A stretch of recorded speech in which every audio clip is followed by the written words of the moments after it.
ವಿಜಯಪುರ ಅಂದ ತಕ್ಷಣ ನಮಗೆ ವಿಶ್ವವಿಖ್ಯಾತ ಗೋಳಗುಮ್ಮಟ ನೆನಪಾಗುತ್ತೆ. ಏಷ್ಯಾದ ಅತಿ ದೊಡ್ಡ ಹಾಗೂ ವಿಶ್ವದ 2ನೇ ಅತಿ ದೊಡ್ಡ ಗುಮ್ಮಟ ಹೊಂದಿರುವ ಈ ಸ್ಮಾರಕ ಆದಿಲ್ ಶಾಹಿ ಸುಲ್ತಾನರ ವಾಸ್ತುಶಿಲ್ಪದ ಗತ ವೈಭವಕ್ಕೆ ಸಾಕ್ಷಿಯಾಗಿ ನಿಂತಿದೆ. ಆದರೆ ಗೋಳಗುಮ್ಮಟವನ್ನೇ ಮೀರಿಸುವ ಸ್ಮಾರಕವೊಂದು ವಿಜಯಪುರದಲ್ಲಿ ಇದೆ ಅಂದ್ರೆ ನೀವು ನಂಬ್ತೀರಾ? ನಿಜಕ್ಕೂ ಅಂಥದೊಂದು ಸ್ಮಾರಕ ಇದೆ. ಆದರೆ ದುರಾದೃಷ್ಟವಶಾತ್ ಆ ಸ್ಮಾರಕ ಅಪೂರ್ಣವಾಗಿದೆ. ಎಲ್ಲವೂ ಸರಿ ಇದ್ದಿದ್ದರೆ ವಿಶ್ವದ ಅದ್ಭುತವೊಂದು ಇಲ್ಲಿ ಇರ್ತಾ ಇತ್ತು. ನಾವು ಹೇಳ್ತಾ ಇರೋದು ವಿಜಯಪುರ ನಗರದ ಹೃದಯ ಭಾಗದಲ್ಲಿರುವ ಬಾರಾ ಕಮಾನ್ ಬಗ್ಗೆ. ಇದರ ವಿಶೇಷತೆ ಏನು, ಇದನ್ನ ಯಾರು ಯಾವಾಗ ಕಟ್ಟಿಸಿದರು, ಇದು ಯಾಕೆ ಅಪೂರ್ಣವಾಗಿ ಉಳಿಯಿತು ಎಂಬುದರ ಬಗ್ಗೆ ಈ ವಿಡಿಯೋದಲ್ಲಿ ಮಾಹಿತಿ ಕೊಡ್ತೀವಿ. ಅದಕ್ಕೂ ಮೊದಲು ನೀವೇನಾದ್ರೂ ನಮ್ಮ ಚಾನೆಲ್ ಅನ್ನ ಮೊದಲ ಬಾರಿಗೆ ನೋಡ್ತಾ ಇದ್ರೆ ತಪ್ಪದೆ ಸಬ್ಸ್ಕ್ರೈಬ್ ಮಾಡಿ.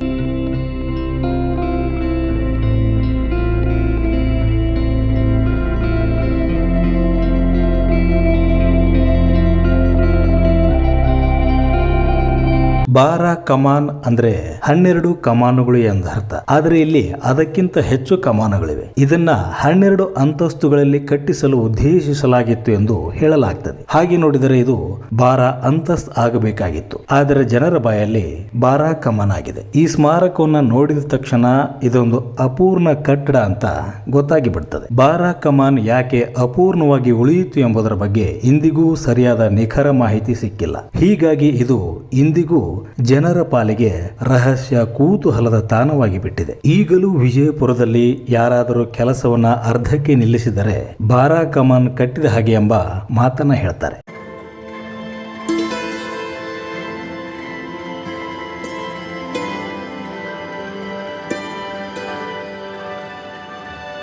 ಅಸಲಿಗೆ ಇದು ಬಿಜಾಪುರ ಸುಲ್ತಾನ 2ನೇ ಅಲಿ ಆದಿಲ್ ಶಾನ ಸಮಾಧಿಯಾಗಿದೆ. ಹೀಗಾಗಿ ಇದನ್ನ ಅಲಿ ರೋಜಾ ಅಂತಲೂ ಕರೀತಾರೆ. ಆ ಕಾಲದಲ್ಲಿ ರಾಜ ಪರಿವಾರದವರು ತಾವು ಸಾಯುವ ಮುನ್ನವೇ ತಮ್ಮ ಸಮಾಧಿಗಳನ್ನ ನಿರ್ಮಾಣ ಮಾಡ್ತಾ ಇದ್ರು. ಅಲಿ ಆದಿಲ್ ಶಾನ ತಂದೆ ಹೆಸರು ಮೊಹಮ್ಮದ್ ಆದಿಲ್ ಶಾ. ಈತ ವಿಶ್ವವಿಖ್ಯಾತ ಗೋಳಗುಮ್ಮಟ ಕಟ್ಟಿದ ಸುಲ್ತಾನ. ಸಹಜವಾಗಿ ಅಲಿ ಆದಿಲ್ ಶಾನಿಗೆ ತನ್ನ ತಂದೆಯ ಸ್ಮಾರಕವನ್ನ ಮೀರಿಸುವ ಕಟ್ಟಡವೊಂದನ್ನ ನಿರ್ಮಿಸಬೇಕು ಎಂಬ ಮಹತ್ವಾಕಾಂಕ್ಷೆ ಇತ್ತು. ಮೊಹಮ್ಮದ್ ಆದಿಲ್ ಶಾ ಗೋಳಗುಮ್ಮಟವನ್ನು ಕಟ್ಟಲು ಇರಾನ್ನಿಂದ ಮಲಿಕ್ ಸಂದಲ್ ಎಂಬ ವಾಸ್ತುಶಿಲ್ಪಿಯನ್ನ ಕರೆಸಿಕೊಂಡಿದ್ದ. ಅದೇ ವಾಸ್ತುಶಿಲ್ಪಿಯನ್ನ ಬಳಸಿಕೊಂಡು 2ನೇ ಅಲಿ ಆದಿಲ್ ಶಾ ತನ್ನ ಉದ್ದೇಶಿತ ಕಟ್ಟಡಕ್ಕೆ ಕೈ ಹಾಕಿದ. ಗೋಳಗುಮ್ಮಟದಿಂದ ಸುಮಾರು 1.5 ಕಿಲೋಮೀಟರ್ ದೂರದಲ್ಲಿ ಈ ಕಟ್ಟಡದ ನಿರ್ಮಾಣ ಕಾರ್ಯ ಆರಂಭವಾಯಿತು. ಹೊಸ ಕಟ್ಟಡದ ನೆರಳು ಗೋಳಗುಮ್ಮಟದ ಮೇಲೆ ಬೀಳುವಷ್ಟು ಎತ್ತರವಾಗಿರಬೇಕು ಎಂಬುದು ಅಲಿ ಆದಿಲ್ ಶಾನ ಬಯಕೆಯಾಗಿತ್ತು ಅಂತ ಹೇಳಲಾಗುತ್ತೆ.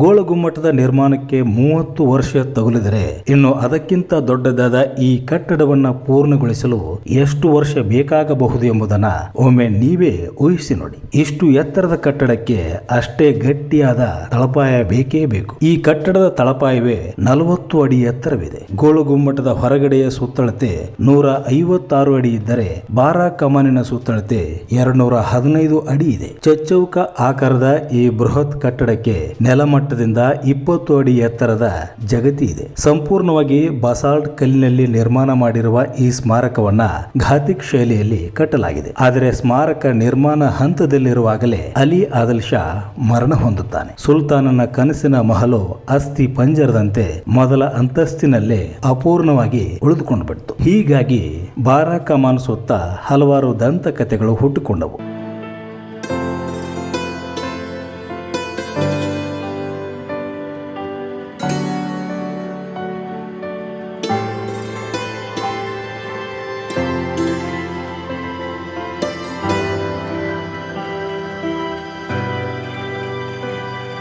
ಈ ಊರಲ್ಲಿ ಇರೋರೆಲ್ಲ ಕತೆಗಾರರೇ. ಪೆನ್ನು ಪೇಪರ್ ಇರೋರೆಲ್ಲ ಈ ಸ್ಮಾರಕದ ಮೇಲೆ ಒಂದೊಂದು ಕತೆ ಬರೆದು ಬಿಡ್ತಾರೆ. ಒಂದು ದಂತಕಥೆಯ ಪ್ರಕಾರ ಬಾರಾ ಕಮಾನ್ ಗೋಳಗುಮ್ಮಟದ ವೈಭವನ್ನೇ ಮೀರಿಸಿ ಬಿಡಬಹುದು ಎಂಬ ಆತಂಕದಿಂದ ಸುಲ್ತಾನ್ ಮೊಹಮ್ಮದ್ ಆದಿಲ್ ಶಾ ತನ್ನ ಮಗನಾದ 2ನೇ ಅಲಿ ಆದಿಲ್ ಶಾನನ್ನ ಕೊಲೆ ಮಾಡಿಸಿದನಂತೆ. ಹೀಗೆ ತನ್ನ ತಂದೆಯಿಂದಲೇ ಹತನಾದ ಅಲಿ ಆದಿಲ್ ಶಾನನ್ನ ಇಲ್ಲೇ ಸಮಾಧಿ ಮಾಡಲಾಗ್ತದೆ. ಇನ್ನೊಂದು ಐತಿಹ್ಯದ ಪ್ರಕಾರ ಸ್ಮಾರಕ ಬಹಳ ಎತ್ತರ ಆಗುವ ಕಾರಣ ಅದು ಬೀಳಬಹುದು ಎಂದು ಜ್ಯೋತಿಷಿಯೊಬ್ಬ ಭವಿಷ್ಯ ಹೇಳುತ್ತಾನೆ. ಇದರ ಭಯದಿಂದ ಸ್ಮಾರಕದ ಕಾಮಗಾರಿಯನ್ನ ಸ್ಥಗಿತಗೊಳಿಸಲಾಯಿತು. ಆದರೆ ಈ ಕಥೆಗಳಿಗೆ ದೃಢವಾದ ಐತಿಹಾಸಿಕ ಸಾಕ್ಷ್ಯಗಳಿಲ್ಲ.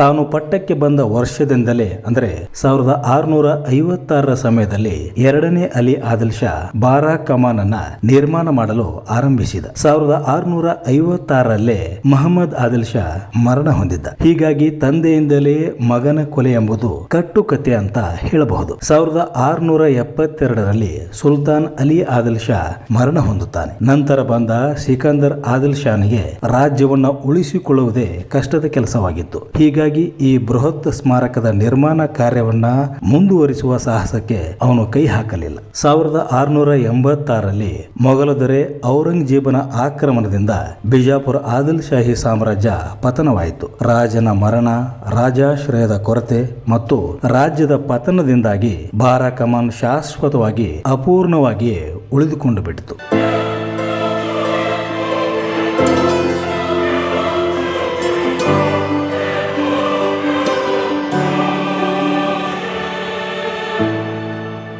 ಬಾರಾ ಕಮಾನ್ ಮಧ್ಯಕಾಲೀನ ಇತಿಹಾಸದಲ್ಲಿ ಎತ್ತರದ ವಾಸ್ತುಶಿಲ್ಪದ ಧೈರ್ಯಶಾಲಿ ಪ್ರಯೋಗವಾಗಿತ್ತು. ಅದರ ಭಾರಿ ಕಂಬಗಳು ಮತ್ತು ಕಮಾನಗಳು ಆದಿಲ್ ಶಾಹಿ ವಾಸ್ತುಶಿಲ್ಪಿಗಳ ತಾಂತ್ರಿಕ ಆತ್ಮವಿಶ್ವಾಸವನ್ನ ತೋರಿಸುತ್ತವೆ. ಅಪೂರ್ಣವಾಗಿದ್ದರೂ ಇದು ಆದಿಲ್ ಶಾಹಿ ಕಾಲದ ಕಲ್ಪನೆ ಮತ್ತು ದೂರದೃಷ್ಟಿಯನ್ನ ಪ್ರತಿಬಿಂಬಿಸುತ್ತವೆ. ಬಾರಾ ಕಮಾನ್ ಪೂರ್ಣಗೊಂಡಿದ್ದರೆ ಡೆಕ್ಕನ್ ಪ್ರದೇಶದಲ್ಲೇ ಅತ್ಯಂತ ಎತ್ತರದ ಸಮಾಧಿ ಆಗ್ತಾ ಇತ್ತು. ಸ್ಮಾರಕದ ಮಧ್ಯಭಾಗದಲ್ಲಿ ಎರಡನೇ ಅಲಿ ಆದಿಲ್ ಶಾ ಮತ್ತು ಅವನ ಕುಟುಂಬದ ಸದಸ್ಯರ ಸಮಾಧಿಗಳ ಪ್ರತಿಕೃತಿಗಳಿವೆ. ನಿಜವಾದ ಸಮಾಧಿಗಳು ಕಟ್ಟಡದ ನೆಲಮಾಳಿಗೆಯಲ್ಲಿವೆ. ಕೆಲವು ಕಮಾನಗಳು ಅರ್ಧಕ್ಕೆ ನಿಂತಿವೆ. ಕಮಾನಿನ ತುದಿಯಲ್ಲಿ ಆಯತಾಕಾರದ ಚಪ್ಪಡಿ ಕಲ್ಲುಗಳನ್ನ ಯಾವುದೇ ಆಧಾರವಿಲ್ಲದೆ ಕೂರಿಸಿರುವುದು ಸಾಹಸವೇ ಸರಿ. ಕಲ್ಲುಗಳನ್ನ ಹಿಡಿದಿಡಲು ಕಬ್ಬಿಣದ ಉಂಗುರಗಳನ್ನ ಸಹ ಬಳಸಲಾಗ್ತಾ ಇತ್ತು. ಅವುಗಳನ್ನ ಒಟ್ಟಿಗೆ ಸಿಮೆಂಟ್ ಮಾಡಲಾಗಿಲ್ಲ. ಒಂದು ವೇಳೆ ಸಮಾಧಿ ಪೂರ್ಣಗೊಂಡಿದ್ದರೆ ಅದು ಖಂಡಿತವಾಗಿಯೂ ಬಿಜಾಪುರದ ಗೋಳಗುಮ್ಮಟಕ್ಕೆ ಪ್ರತಿಸ್ಪರ್ಧಿಯಾಗಿರ್ತಾ ಇತ್ತು.